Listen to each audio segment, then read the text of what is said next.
Everyone, thank you so much for inviting me back. This is the second opportunity I've had to be with you, and I hope you don't mind the title I'm going with now today. Don't throw the baby out with the bathwater. Talking to contraceptive professionals on this may be the wrong motif I'm using. But what I want to talk to you about is, yeah, we need to keep hold of that baby there, the teaching, learning and assessing, but we do need to change the bathwater regularly. And that's going to be the whole focus of what I'm doing here. So, when I was asked to do this presentation, I was asked to consider some additional needs that you may find across your contraceptive training. And I thought, well, you've got so many opportunities going on with learning, teaching and assessing that maybe now is a great time for you to all to consider ways in which you can improve this creatively and to embrace everyone and not to be excluding of some. And I'll show you what I mean there in a moment. Hopefully you've come across the term the People First language, and if you just Google People First campaign, you'll find lots of little tips on there on how to use People First language. Because look how as healthcare professionals we so often address people by their labels, the diabetics, the epileptics, the autistic. So many people may be using labels, and yet there's this big campaign at the moment that we start addressing people first who happen then to have a condition or a diagnosis, but making sure that we're person-centred and keeping people first. And yet it's not as plain and simple as that sounds, because there was a study done by Shaw in 2023 that actually said that amongst older medical doctors living with autism, they prefer being called autistic doctors, not doctors with autism. So language, it's a movable feast, but really important that we keep focus on who is the individual here, especially from a learning point of view, as you'll see throughout this presentation. Even when we consider the opposite of neurodiversity, for example, with the word neurotypical, the first time I ever heard that, I thought, oh, that sounds a bit like heteronormative. But look at the problems. The minute you use words like normative or normal, ask yourselves what's considered the opposite of those terms. So language can be really, really important here. So also crucial for all of you working in your field of practice is look how some people, whether during pregnancy or menopause, may then realise that maybe they're not thinking in the same way. They may talk about baby brain, or they may say that they just can't concentrate anymore.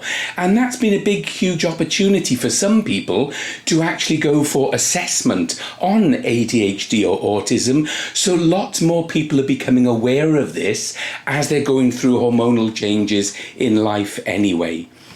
There are two key quotes I want to use here throughout this presentation, which underpin all that I'm doing really. The first one from the late and great Dame Maggie Smith. When she played in the role of Miss Jean Brodie, she says the word education comes from the Greek root from ex or out, and duko, I lead. It means leading out. To me, education is a leading out of what is already there in the pupil's soul.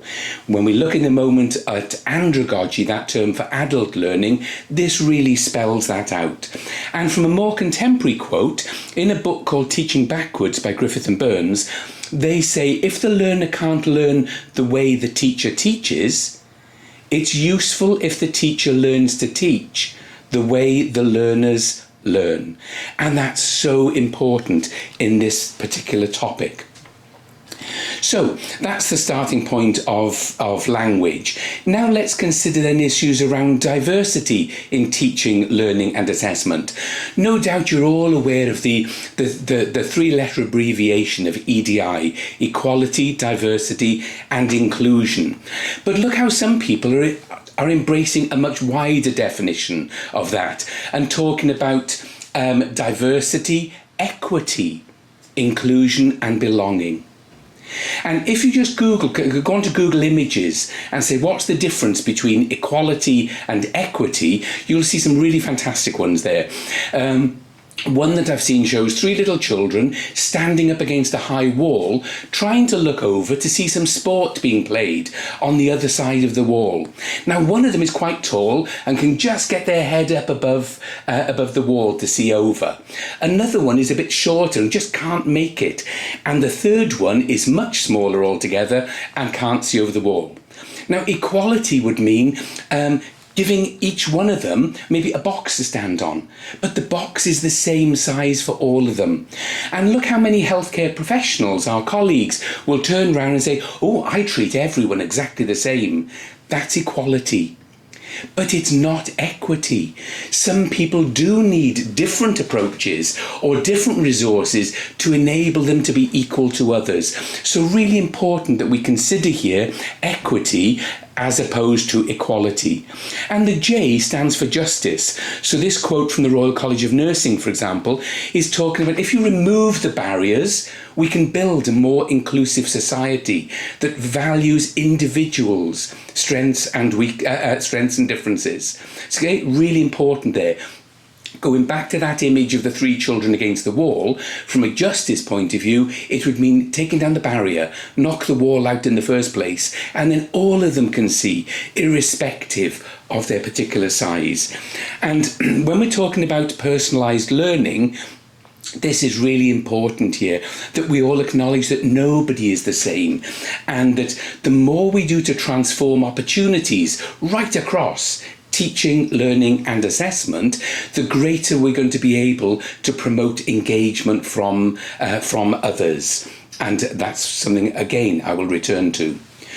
So when you start thinking about any changes you have to make in your program delivery or in the assessment, look at the way in which that neurotypical aspect always comes up, where people think, oh, well, we've always done it this way, or this is how we must do it, let's make some additional changes. So they're often seen as little add-ons right at the end, rather than incorporating them throughout. So by concentrating on this new term of personalised learning, then we're going to make sure that we're acknowledging people's differences right at the start. So even when you're designing your different programs, for example, take on board what people with neurodiverse learning styles are saying to you, so that you can completely build that into what's being done. And again, check out the language. Be careful, because so many judgments might even come out in the language that's spoken. For example, one student said to me recently that she never thought she'd get on terribly well with studies, because when she did her initial nurse registration education, one of the teachers said to her that the reason she finds things so difficult to understand is because she's stupid. There, use the S word, okay? And for that individual, being labelled as stupid actually stuck with that person for quite a while. She's now a consultant nurse, so probably proving to that old tutor that she wasn't so stupid. But be careful with the language that's used. And then when you are redesigning all of your educational provision, don't just think outside the box, like the little picture I just had up. Think as though the box doesn't even exist, okay? Start from scratch, thinking of ways of being totally inclusive and not just putting add-on extras. And if you do all of that, look at the way in which you're going to prevent the waste of great clinicians. How many people have been held back in their profession? Maybe because they've been fearful of doing education, thinking, oh, well, I was told I was stupid once, I doubt I will be able to do this. And they just held back in their professional lives. And we've lost so many great people because of that. Also, you've got another good opportunity here from the horrors of COVID-19. Look at some of the positives that came about. So before COVID, education was provided in certain ways. When COVID first hit, we had to completely reorganise and change that whole approach. So let's not say, well, okay, we can go back now to the pre-COVID days. Don't go back. Look forward and see what the future is going to bring there. Now, you may feel as if you're stuck between a rock and a hard place. The rock that's really important for you, of course, is patient safety. That's got to underpin everything that you're doing. You've got to be able to promote and guarantee that patient safety.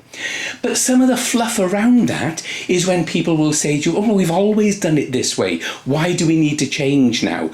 So we've got to be careful that we're not just incorporating the ways we've always done things and use patient safety as the excuse for that. Because now we must realise that we are being far more aware of talking neurodiversity, ADHD, autism. So we're being more aware, and especially for people going through the menopause, for example, when they may now be saying, look, I've just been diagnosed with neurodiverse learning styles, and that's going to be new for them at their stage in life. So really important that you consider this within our ethics of healthcare. If you don't, you're going to find that some people just won't carry on with studies, whether it's higher education or through your professional accreditation as well. So we've got to show in which we can be more open and more welcoming, so that people realise that I can go to that place because I know they're not going to discriminate against me. So it's enabling people to actually grow through that. And if we look at this from the point of view of commitment, completion and reasonable adjustments, first of all, commitment. By improving the accessibility, when people realise they can do your programme of studies, because maybe the way in which you used to examine in the past would have been a hindrance for them, if you're giving options in the way in which people can be assessed, they'll realise this is now a possibility for me. So you are increasing the population of people doing your programs, and hopefully they're going to go away feeling far more enjoyment, especially if they've suffered from stigma and exclusion in the past. Okay, and it also means that your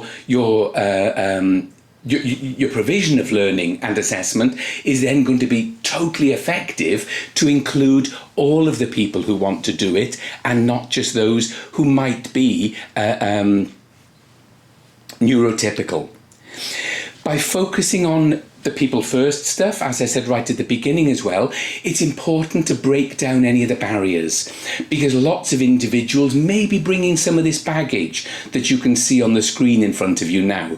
They may be bringing this with them.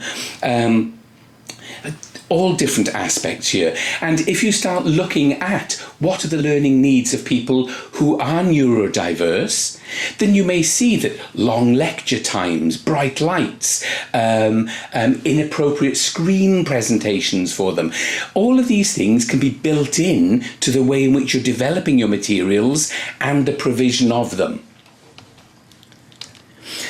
It's also important to realise that, especially for people with neurodiverse learning styles, that long hours may be quite difficult for them to sustain as well.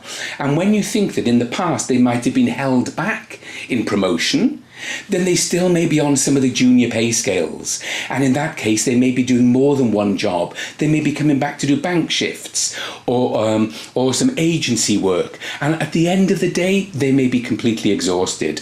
So think of ways in which your learning can enable and fit in with their lifestyles, and try not to make it overburdensome for them.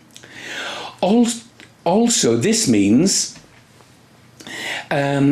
that you're increasing awareness of all of these different complex learning styles. Build that in right at the beginning, and it means the whole programs you develop right through to assessment are going to be people friendly and not excluding of others.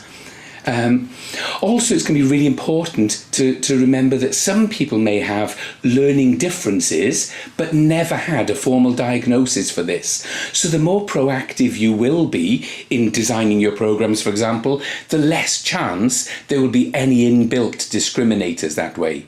So really important. And when it comes to talking about personalised learning pathways, really imperative that you ask individuals. So every opportunity you've got for designing new courses, for example, include service users, include people who will be your students, and especially those with neurodiverse learning needs, so that whenever you're developing anything new, it's taking this on board to optimize your educational outcomes. I mentioned that quote right at the beginning from Griffith and Burns, and I've tried adapting it here. And this is what I'd say.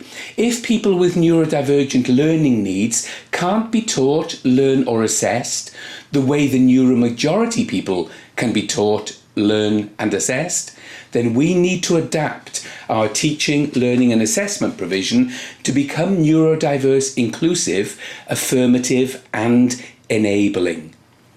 Okay, so really making sure that we are putting learners at the heart of what we're doing here.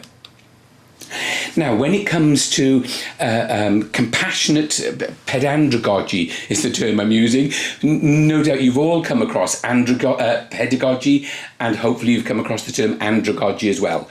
So pedagogy, especially in healthcare education of the past, look at the way in which the approach might have been see one, do one, teach one.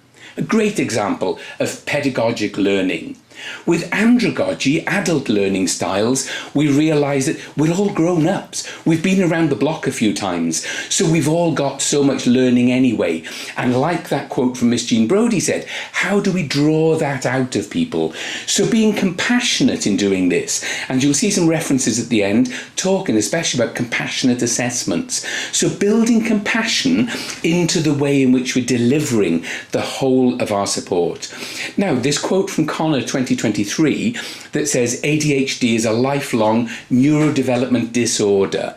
Remember what I said about language at the beginning. So we've got to start thinking about how are we going to use language and what could be the individual impact on people. And here, from a social point of view, talking about supporting learners on their journey of discovery, much more of a positive way of talking about this rather than referring to disorders.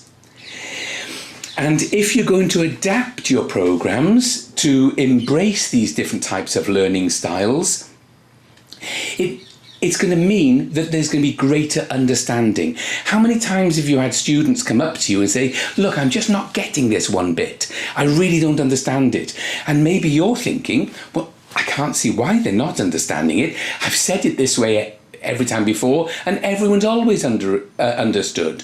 So it's important that we consider retelling the story in ways in which others will understand as well.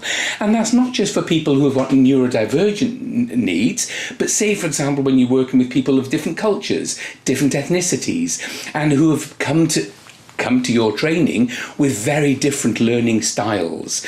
And again, even when you consider traditional learning styles, when we've had things like essays, OSCEs, exams, dissertations, great, they favour lots of people who have been used to those, but you're dealing with a workforce that have come from many different parts of the world, lots of them who haven't jumped through those particular hoops.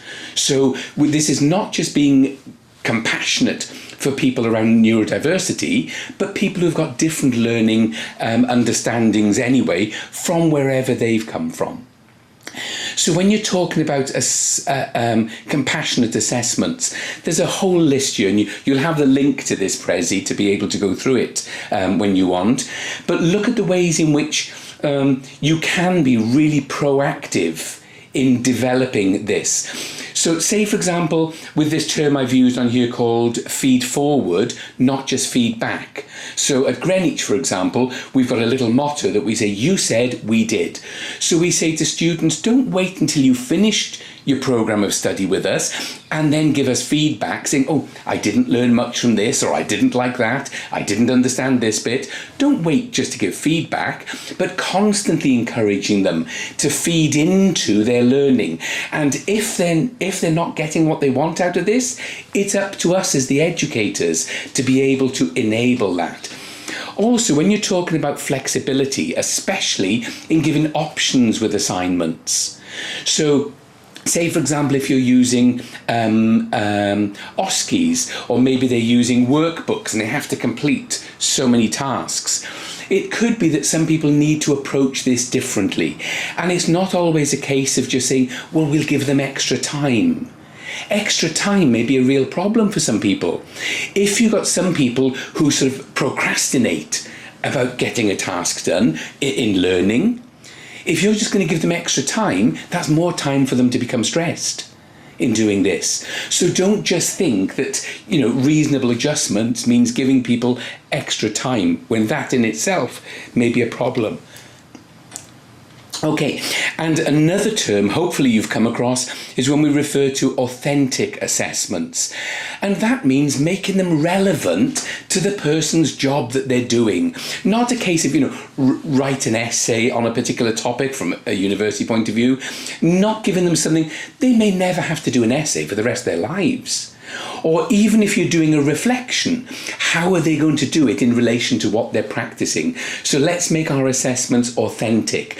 Now, if you're using AI programs, maybe using Copilot, Perplexity, ChatGPT, I put this term in, what are the authentic assessments for healthcare education? And the answer came back, a way to evaluate students' learning by immersing them in realistic clinical challenges. And then the 4 terms that you see up on the image, the critical thinking, problem solving, communication and collaboration, they were subheadings that come up. So please get into using AI, not to cheat, of course. We tell our students they can use it ethically, not to cheat, but just to generate the ideas like I've done here. And if we make our assessments authentic, of course, it's going to be having a real world impact. So look at the ways in which your learners are working with women around contraception, and sometimes a woman may have some problems. Maybe it's on vaginal speculation.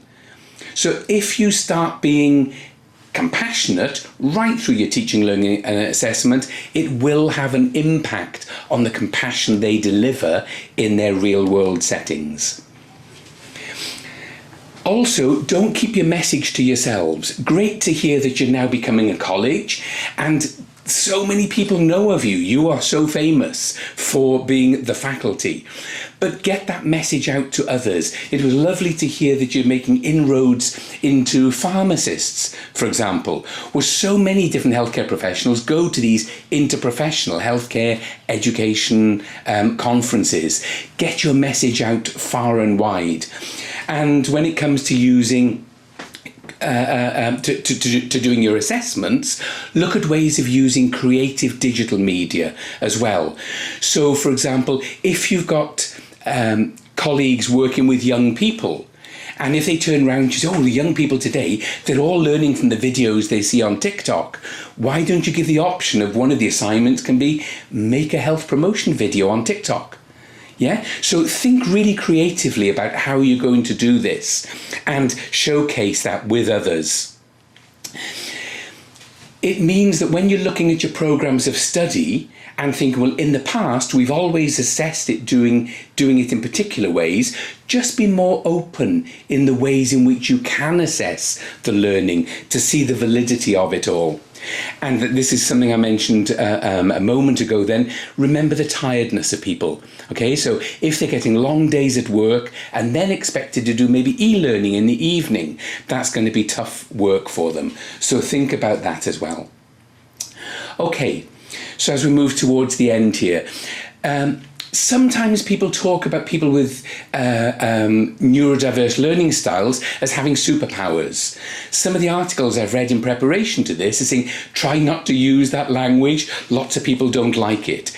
At Greenwich, we talk about Greenwich graduate attributes. And you've got a few showing on the screen here that actually tell you ways in which we're designing all of our programs to be able to promote people, enable them, and hopefully that they'll carry on with their learning throughout life. And instead of talking superpowers, think of people's personal strengths.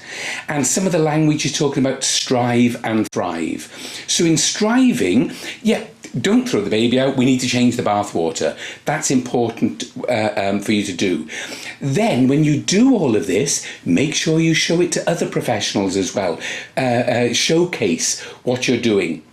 And for thriving, look at the ways in which so many people with neurodiverse learning styles may be really strong on empathy, or they may have fantastic problem-solving skills. Then build this in to all of your learning provision as well. See the ways in which they learn and demonstrate their learning differently, and be able to build that in. Okay, and I've mentioned already about being flexible in your assessments, but also in your teaching and in your teaching resources as well. No, not everyone's going to learn in the same way, so think of ways of increasing the flexibility on all of this. Also, some of the reasonable adjustments you may be talking about could include some of the items on the page at the moment. So say, for example, buddying somebody up as study buddies, as well as giving formal tutorial support, and make sure you're doing regular check-ins with people as well. Make sure that they're not struggling, because if they're falling back, then that could be a problem for them, and that's going to increase their dropout. Right, we're right towards the end. So, all of this, how can you inspire the learners you've got to go out and change the world, to do better here? Okay, so increase awareness of neurodiversity. And the more you're doing that, the more all-encompassing you're being here, you're going to help break down the stigmas that many people have already suffered with. Look at ways of supporting people, especially if they can't do that see one, do one, teach one approach to education. And also important to consider intersectionality. So what's the crossover, the intersection in each and every individual that makes them who they are? Because in that intersection, there may be some barriers to learning, and it's important to tackle those barriers right at the beginning so you can help break them down. I just want to give you one final slide here. Before you adapted your DFSRH in 2019, I managed to do something called tariffing at the University of Greenwich. So it means that anyone that's got the DFSRH, if they want to do one of our particular programs, they can bring that course along with them and have it recognised as 30 credits at level 6. This is the pre-2019 curriculum. 30 credits at level 6, totally free of charge. And just a few months ago, I managed to do the same thing with these 5 BASH courses as well. So the 3 top programs here are ones in which you can bring in those credits. And for the first 2, the top-up BSc or the PG DIP, you can bring in up to 60 credits. That's 50% of the program, totally free of charge. Okay? With the MA Healthcare Practice, you can actually bring in 120 credits, totally free of charge. Okay, it's important for me to say that for you. Next week, I go to validation with this brand new PG Cert, Advanced Forensic Practice. So if some of you are working with police services, prisons, sexual assault services, that's something that you may be interested in as well. And finally, the references. Okay, I'll just go through these 2 pages and that's it. But you'll have the link for this Prezi, so if you want to spend more time on it, please feel free to do so. Thank you so much for listening. I'm sorry I've gone a couple of minutes over. No problem, David. Thank you so much.